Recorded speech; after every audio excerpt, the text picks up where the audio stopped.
ಮಹಿಷ ಅನ್ನೋ ಒಬ್ಬ ಬೌದ್ಧ ರಾಜ ಇದ್ದ ಅಂತ ಹೇಳಿದರು. ಬೌದ್ಧ ಮತವೇ ಇಲ್ಲಿಲ್ಲ ಅಂದಾಗ ಬೌದ್ಧ ಮಹಿಷ ಎಲ್ಲಿ ಬರೋಕ್ಕೆ ಸಾಧ್ಯ ಅಲ್ಲಿ? ಅವ್ರು ಹೇಳ್ತಿದಾರಲ್ಲ 1000 ವರ್ಷದ ಹಿಂದೆ ಅವನಿದ್ದ ಅಲ್ಲಿ ಬೌದ್ಧನಾಗಿ ಅಂತ. ನಿಜಕ್ಕೂ 1000 ವರ್ಷದ ಹಿಂದೆ ಯಾವ ರಾಜರು ಆಳ್ತಿದ್ರು? ಗಂಗರಾಜರ ಏನ್ ಬೌದ್ಧರಲ್ಲ, ಬೌದ್ಧರಲ್ಲ, ಅವರು ವೈದಿಕರವರು. ಎಲ್ಲಿಯೂ ಕೂಡ ಮಹಿಷ ಎಂಬತಕ್ಕಂಥ ಒಂದು ಶಬ್ದ, ಮಹಿಷ ಎಂಬತಕ್ಕಂಥ ದೊರೆ ಅಲ್ಲಿದೆ ಎಂಬತಕ್ಕಂಥ ಒಂದು ಉಲ್ಲೇಖ ನಮಗೆ ಸಿಗೋದಿಲ್ಲ. ಅದೊಂದು ಇತ್ತೀಚೆಗೆ ಬಂದಂಥ ಒಂದು ಕಪೋಲ ಕಲ್ಪಿತವಾದಂಥ ಒಂದು ಕೆಲವು ವಿದ್ವಾಂಸರು ಅಂತ ಹೇಳ್ಕೊಳ್ತಕ್ಕಂಥವ್ರು ಅದನ್ನ ಕಲ್ಪಿತ ಮಾಡಿಕೊಂಡು ಜನರಿಗೆ ಅದು ನಿಜ ಇತ್ತು ಎಂಬತಕ್ಕಂಥ ರೀತಿಯಲ್ಲಿ ಹೇಳ್ತಾ ಇದ್ದಾರೆ. ಆದರೆ ಇದಕ್ಕೆ ಯಾವುದೇ ಒಂದು ಆಧಾರ ಇದುವರೆಗೆ ನಮಗೆ ಸಿಗಲಿಲ್ಲ. ಅದು ನಿಜವಾದ ಇತಿಹಾಸ ಹೇಳೋರು ಇದನ್ನ ಯಾಕೆ ನೀವು ಯಾಕೆ ಹಿಂಗೆ ಮಾತಾಡ್ತಿದ್ದೀರಾ, ಸ್ವಲ್ಪ ಬುದ್ಧಿ ಇಲ್ವಾ ನಿಮಗೆ ಅಂತ ಯಾಕೆ ಯಾರು ಕೇಳ್ತಾ ಇಲ್ಲ? ಈ ಹಂದಿಗಳೊಡನೆ ಜಗಳಾಡೋದಕ್ಕಿಂತಲೂ ಸುಮ್ಮನೆ ಇರೋದು ಮೇಲೂ ಅನ್ನೋ. ಸೊ ಇಲ್ಲಿ ಚಾಮುಂಡಿ ಎಂಬತಕ್ಕಂಥದ್ದು ಮಹಿಷಮರ್ದಿನಿ ಅಲ್ಲ. ಸೊ ಮಹಿಷಮರ್ದಿನಿ ಅಲ್ಲ ಅಂದಾಗ ಮಹಿಷನ ಉತ್ಪತ್ತಿ ಅಲ್ಲಿ ಬರೋಕ್ಕೆ ಸಾಧ್ಯನೇ ಇಲ್ಲ. ಅಲ್ಲಿ ಮೈಸೂರಿಗೆ ಮುಂಚೆ ಏನು ಹೆಸರಿತ್ತು? ಮಹಿಷಪುರ, ಮಹಿಷ ಮಂಡಲ ಏನೇನೋ ಹೇಳ್ತಿದಾರಲ್ಲ ಇವರು. ಅದು ಮೈಸೂರಿಗೆ ನಿಜವಾದ ಮೂಲ ಹೆಸರು ಬೇರೆ ಏನಾದ್ರು ಇತ್ತು? ಮಹಿಷೆ ಅಲ್ಲ, ಮಹಿಷೆ ನಾಡು ಅಂತ ಬರುತ್ತೆ ಅದು. ಸೊ ಅದನ್ನ ಇಟ್ಕೊಂಡು ಇವರೆಲ್ಲರೂ ಮಹಿಷೆ, ಅದು ಮಹಿಷೆ ನಾಡು ಈ ತರ ಒಂದು ಅರ್ಥ ಮಾಡಿಸ್ತಾ ಇದ್ದಾರೆ. ನಮಸ್ಕಾರ, ಸಂವಾದ ಪಾಡ್ಕಾಸ್ಟ್ಗೆ ಸ್ವಾಗತ. ಕಳೆದ 1-2 ವರ್ಷಗಳಿಂದ ಮೈಸೂರು ಹಾಗೂ ಒಟ್ಟು ಕರ್ನಾಟಕವನ್ನು ತಲ್ಲಣಗೊಳಿಸಿರುವ ಅಥವಾ ಒಂದು ಏನಪ್ಪ ಹೀಗೆ ಅಂತ ಅನಿಸಿರುವ ಒಂದು ಘಟನೆ ಯಾವುದು ಅಂತಂದರೆ ಈ ಮಹಿಷ ದಸರಾ ಎಂಬ ಕಾರ್ಯಕ್ರಮ. ಅದು ಹೇಗೆ ನೀವು ಚಾಮುಂಡಿಯ ದಸರಾ ಮಾಡ್ತೀರಾ ಅನ್ನುವ ಚಾಲೆಂಜ್ ಹಾಕುವವರೆಗೆ ಈಗ ಮಹಿಷ ದಸರಾದ ಆಯೋಜಕರು ಬಂದು ನಿಂತಿದ್ದಾರೆ. ನಿಜಕ್ಕೂ ಮಹಿಷ ಯಾರು, ಅವನಿಗೊಂದು ದಸರಾ ಮಾಡೋದ್ರ ಬಗ್ಗೆ ಅದು ಸರಿಯೋ ತಪ್ಪೋ, ಮೈಸೂರು ಏನು, ಇದೆಲ್ಲವನ್ನ ನಮಗೆ ತಿಳಿಸ್ಕೊಡೋದಕ್ಕೆ ಕರ್ನಾಟಕ ವಿಶ್ವವಿದ್ಯಾನಿಲಯದ ನಿವೃತ್ತ ಪ್ರಾಧ್ಯಾಪಕರು ಮತ್ತು ಪ್ರಸ್ತುತ ಕರ್ನಾಟಕ ಇತಿಹಾಸ ಅಕಾಡೆಮಿಯ ಅಧ್ಯಕ್ಷರು ಆದ ಡಾಕ್ಟರ್ ದೇವರಕೊಂಡ ರೆಡ್ಡಿ ಅವರು ನಮ್ಮ ಜೊತೆ ಇದ್ದಾರೆ. ಸರ್, ಪಾಡ್ಕಾಸ್ಟ್ಗೆ ಸ್ವಾಗತ. ಸರ್, ತಾವು ಬಹಳಷ್ಟು ವರ್ಷಗಳಿಂದ ಇತಿಹಾಸದ ಕೇಂದ್ರಿತವಾಗಿ ಕೆಲಸ ಮಾಡಿದ್ದೀರಾ. ಸಂಶೋಧನೆಗಳು, ಅಧ್ಯಯನ, ಲೇಖನ, ಪ್ರಬಂಧ ಇವೆಲ್ಲವನ್ನು ನೀವು ಇತಿಹಾಸ ಕ್ಷೇತ್ರದಲ್ಲಿ ಮಾಡ್ಕೊಂಡು ಬಂದಿದ್ದೀರಾ.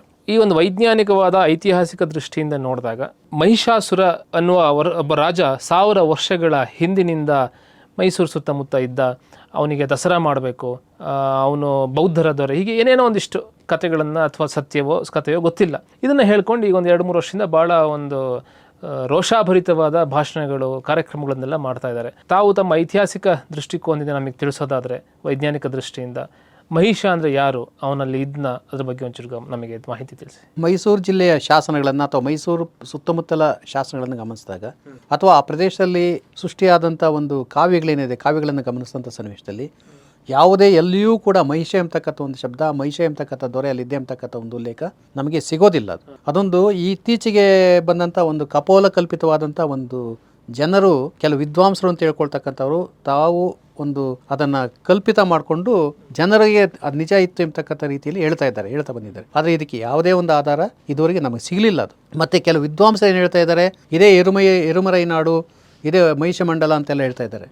ಎರುಮರೈ ನಾಡು ಅಂತ ಮೈಸೂರು ಪ್ರದೇಶವನ್ನು ಕರೆದಿರೋದಕ್ಕೂ ಕೂಡ ನಮಗೆಲ್ಲೂ ದಾಖಲೆಗಳಿಲ್ಲ.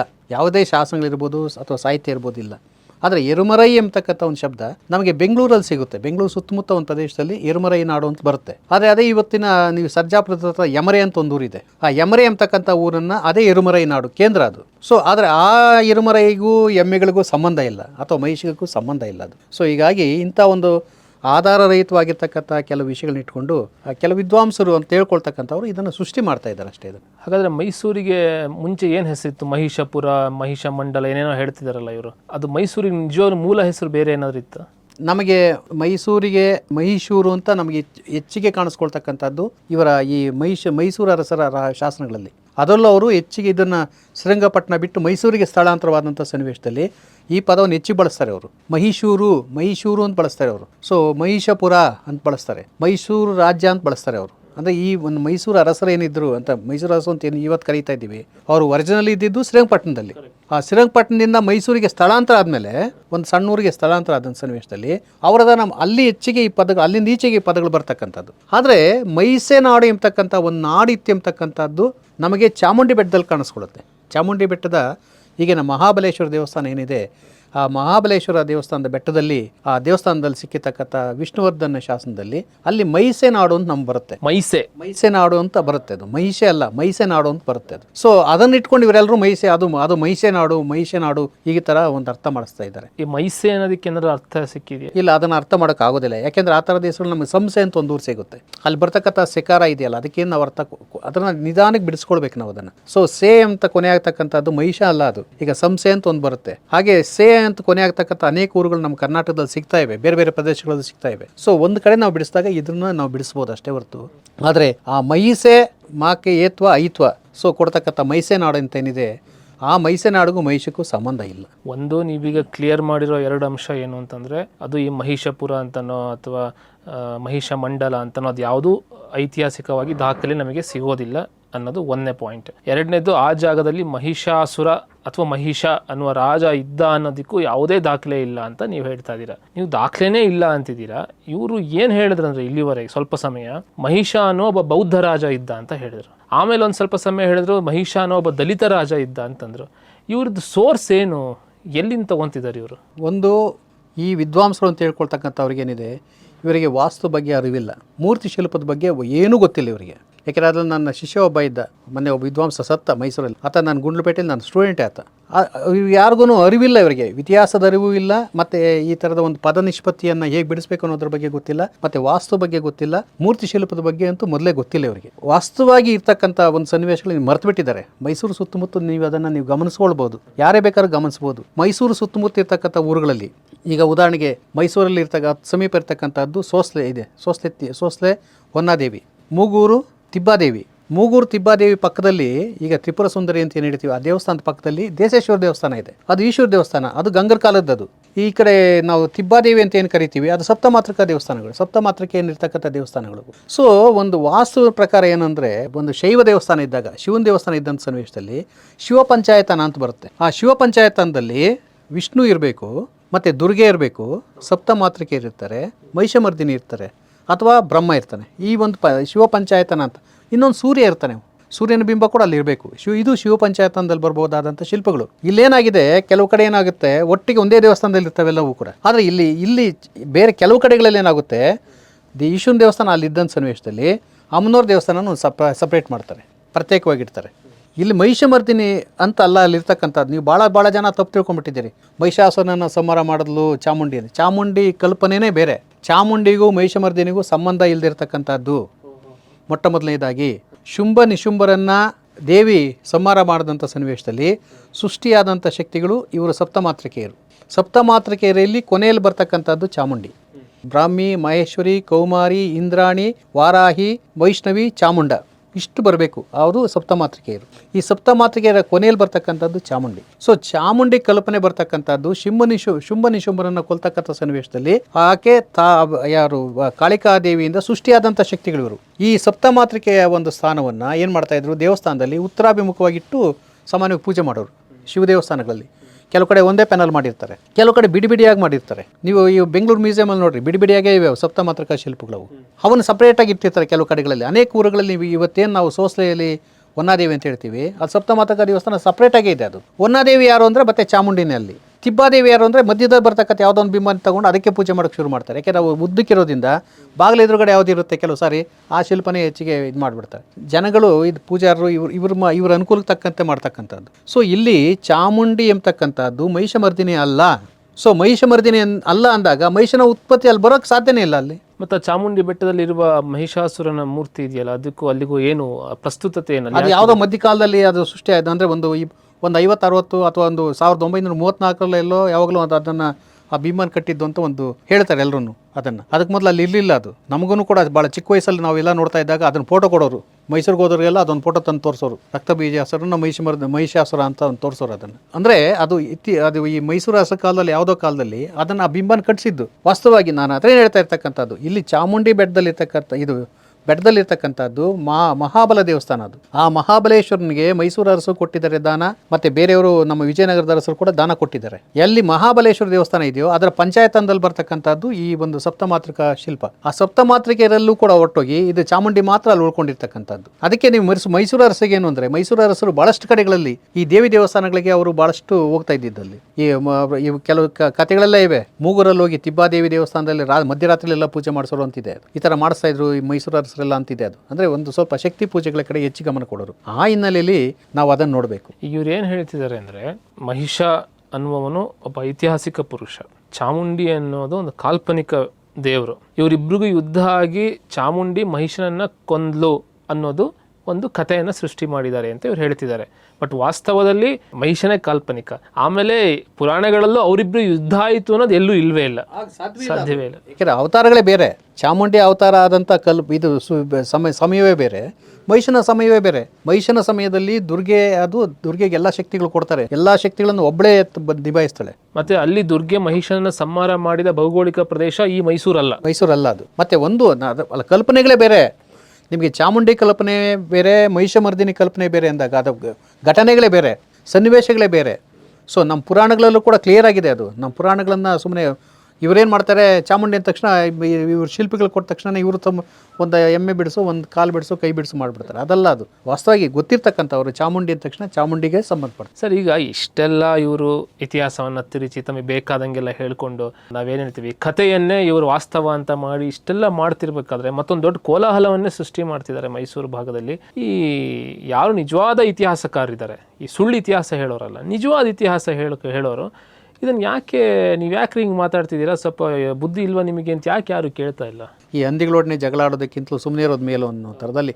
ಸೊ ನಾವೆಲ್ಲ ಗೊತ್ತಿದ್ದರೂ ಕೂಡ ಕೆಲವು ಸಾರಿ ನನ್ನ ಶಿಷ್ಯನೇ ಇರ್ಬೋದು ಅಥವಾ ನಮ್ಮ ಪರಿಚಯದವ್ರು ಇರ್ಬೋದು, ಕೆಲವು ಸಾರಿ ನಾವು ಯಾಕೆ ಸುಮ್ಮನೆ ಆಗ್ತೀವಿ ಅಂದರೆ ಇವ್ರ ಹತ್ರ ಏನು ಮಾತಾಡಿದ್ರೂ ಇಲ್ಲ, ಮತ್ತು ಎರಡನೇ ನಮಗೆ ಬೆಲೆಗಳೂ ಇಲ್ಲ ಅವ್ರ ಹತ್ರ ಮಾತಾಡೋದ್ರಿಂದ, ಮತ್ತು ನಮಗೆ ಉತ್ತೇಜನಗಳೂ ಇಲ್ಲ. ಈಗ ನಾವೇನಾದ್ರು ಮಾತಾಡ್ತೀವಿ ಅಂತೀವಿ, ಮೀಡಿಯಾಗಳು ಯಾವ ಮೀಡಿಯಾಗಳು ನಮ್ಮ ಹತ್ರ ಬರೋದಿಲ್ಲ, ಮತ್ತೆ ಮೀಡಿಯಾಗಳು ಅವ್ರಿಗೆ ಹೋಗ್ತಾರೆ, ಅವ್ರ ಹತ್ರಕ್ಕೆ ಹೋಗ್ತಾರೆ. ಯಾರು ಹೊಡಿತಾ ಇದ್ದಾರೆ ಅವ್ರು ನೆಗೆಟಿವ್ ಮಾತಾಡ್ತಾರೆ, ನೆಗೆಟಿವ್ ಮಾಡೋರ ಹತ್ರನೇ ಇನ್ನೂ ಹೆಚ್ಚಿಗೆ ಬಾಯಿ ಬಿಡಿಸಿ ಇದು ಮಾಡ್ತಕ್ಕಂಥದ್ದು. ನಿಜಾಂಶವನ್ನು ಹೇಳ್ತಕ್ಕಂಥ ಕಡೆಗೆ ಇವ್ರು ಯಾರು ಮೀಡಿಯಾಗಳು ಹೋಗೋದಿಲ್ಲ, ಮತ್ತು ಯಾರು ಪತ್ರಕರ್ತರು ಅವ್ರನ್ನ ಕೇಳೋದಿಲ್ಲ. ಇದುವರೆಗೆ ಯಾರು ನಮ್ಮನ್ನು ಕೇಳೋದಿಲ್ಲ. ಈಗ ಹೇಗಾಗಿದೆ ಅಂದರೆ ಯಾರು ರೋಷಾಭರಿತವಾಗಿ ಸಿಟ್ಟಲ್ಲಿ ಆಕ್ರೋಶದಿಂದ ಕೂಗಿ ಕಿರ್ಚಿ ಗಲಾಟೆ ಮಾಡ್ತಾರೋ ಅವ್ರು ಹೇಳಿದೆ ಸತ್ಯ ಅನ್ನೋ ಥರ ಆಗ್ಬಿಟ್ಟಿದೆ.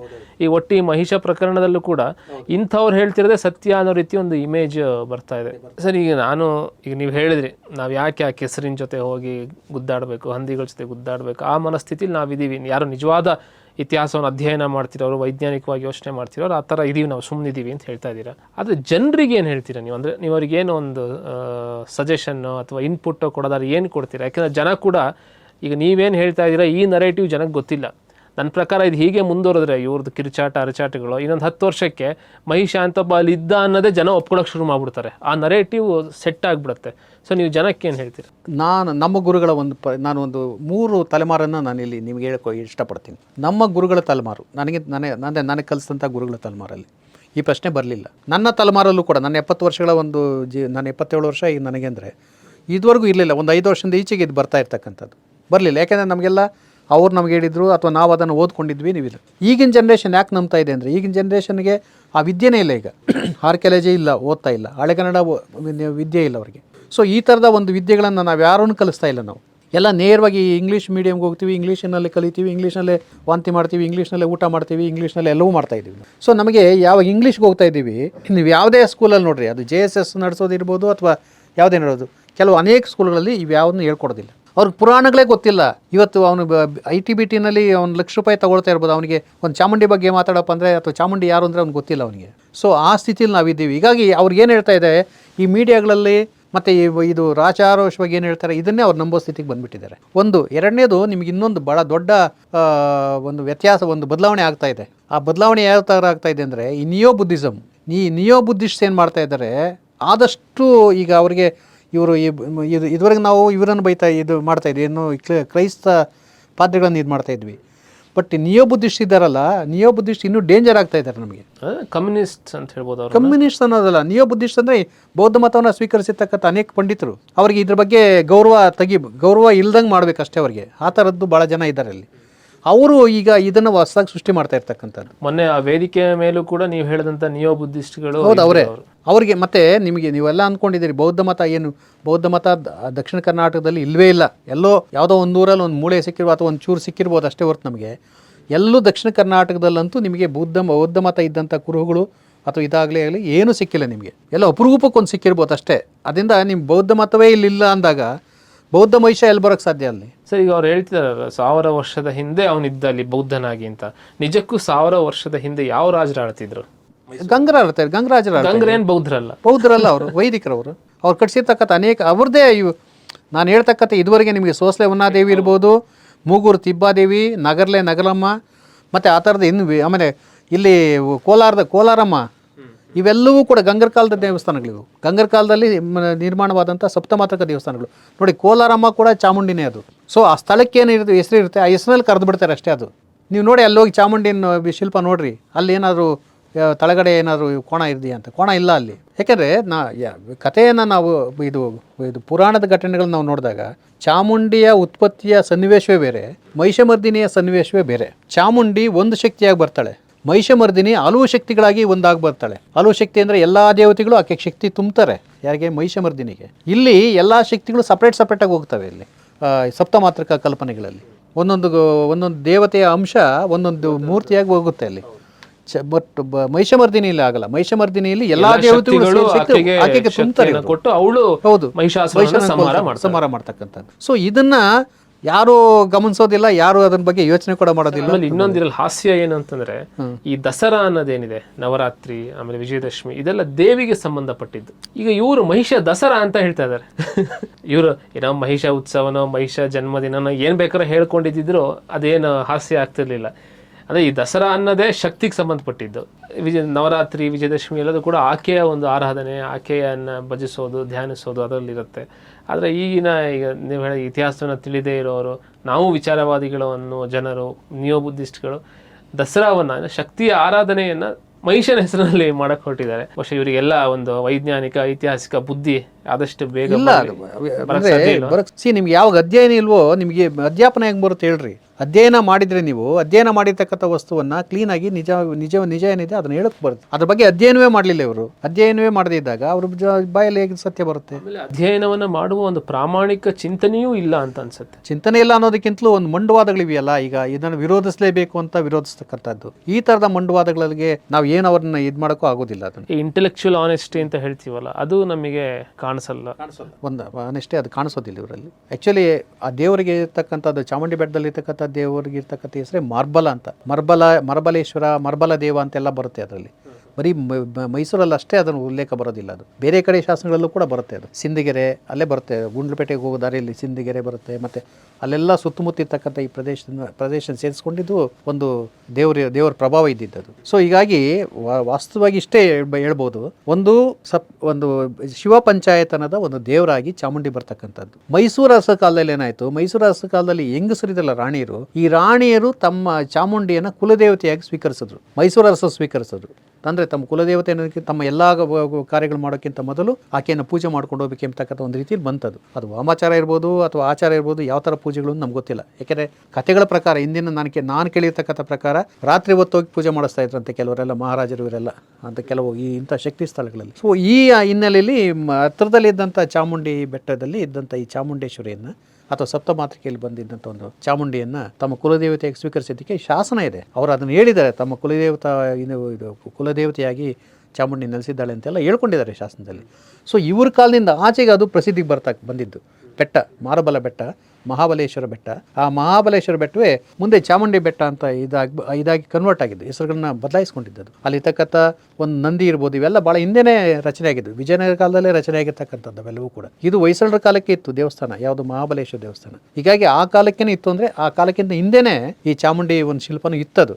ಆದರೆ ಪ್ರಸಿದ್ಧಿಗೆ ಬಂದಿದ್ದು ಮಾತ್ರ ಮೈಸೂರು ಅರಸರು ಮೈಸೂರಿಗೆ ಶಿಫ್ಟ್ ಮಾಡಿದ್ಮೇಲೆ, ರಾಜಧಾನಿಯನ್ನು ಶ್ರೀರಂಗಪಟ್ಟಣದಿಂದ ಮೈಸೂರಿಗೆ ಶಿಫ್ಟ್ ಮಾಡಿದ್ಮೇಲೆ ಆ ಬೆಟ್ಟದ ಮೇಲೆ ಇರ್ತಕ್ಕಂಥ ದೇವಿಗೆ ಒಂದು ಹೆಚ್ಚಿನ ಕಳೆ ಬಂತು, ಹೆಚ್ಚಿನ ಒಂದು ಇಂಪಾರ್ಟೆನ್ಸ್ ಕೊಟ್ಟರು ಅವರು. ಸೊ ಅಲ್ಲಿಂದ ಆಚೆಗೆ ಇದು ಅವರ ಒಂದು ದೇವತೆಯಾಗಿ ಕುಲದೇವತೆ ಆಯಿತು. ಯಾವ ರಾಜರ ಕುಲದೇವತೆ ಆಗುತ್ತೋ ಜನರ ಕುಲದೇವತೆಯೂ ಆಗ್ಬಿಡ್ತಾಳೆ, ಅದು ನಾಡಿನ ಕುಲದೇವತೆ ಕೂಡ ಆಗ್ಬಿಡ್ತಾಳೆ. ಅದು ಇಷ್ಟು ನಡೆದಿರ್ತಕ್ಕಂಥದ್ದು, ಇದು ಎಲ್ಲ ಕಡೆ ನಡೆದಿರ್ತಕ್ಕಂಥದ್ದು. ಇದು ಸತ್ಯದ ಮೇಲೆ ಒಂದಷ್ಟು ಬೆಳಕನ್ನು ಚೆಲ್ಲಿದ್ದೀರ. ಜನರಿಗೆ ಈಗ ಹೆಂಗಾಗ್ಬಿಟ್ಟಿರತ್ತೆ ಅಂದರೆ, ಇವ್ರು ಹೇಳೋದು ಕೇಳಿ ಕೇಳಿ ಕೇಳಿ ನಿಜ ಇರ್ಬೋದು ಅಂತ ಜನ ನಂಬಕ್ಕೆ ಶುರು ಮಾಡಿಬಿಟ್ಟಿರ್ತಾರೆ. ಅಂತಹ ಒಂದು ಮುಗ್ಧ ಜನ ಸಮುದಾಯಕ್ಕೆ ನಿಮ್ಮ ಈ ಮಾತುಗಳ ಒಂದು ಸತ್ಯದ ಮಾಹಿತಿಯನ್ನು ಕೊಟ್ಟಿದೆ. ನೀವು ನಮ್ಮ ಸ್ಟುಡಿಯೋಗೆ ಬಂದು ಸಂವಾದ ಪಾಡ್ಕಾಸ್ಟ್ನಲ್ಲಿ ಭಾಗವಹಿಸಿದ್ದೀರಿ. ನಮ್ಮ ಈ ಭಾಳ ದಿನದಿಂದ ನಾನು ಈ ವಿಷಯನ ಹೇಳಬೇಕು ಅಂತಿದ್ದೆ, ಸರಿಯಾದಂಥ ಒಂದು ವೇದಿಕೆಗಳು ಸಿಕ್ಕಿರಲಿಲ್ಲ. ಸೊ ಭಾಳ ಸಂತೋಷ, ಕರೆದು ಈ ಒಂದು ಮಾಹಿತಿಯನ್ನು ನೀವು ತಗೊಂಡಿದ್ದಕ್ಕೆ ನನಗೂ ಕೂಡ ಸಂತೋಷ ಆಗ್ತಾಯಿದೆ. ಸೊ ನಮಸ್ಕಾರ. ಧನ್ಯವಾದ.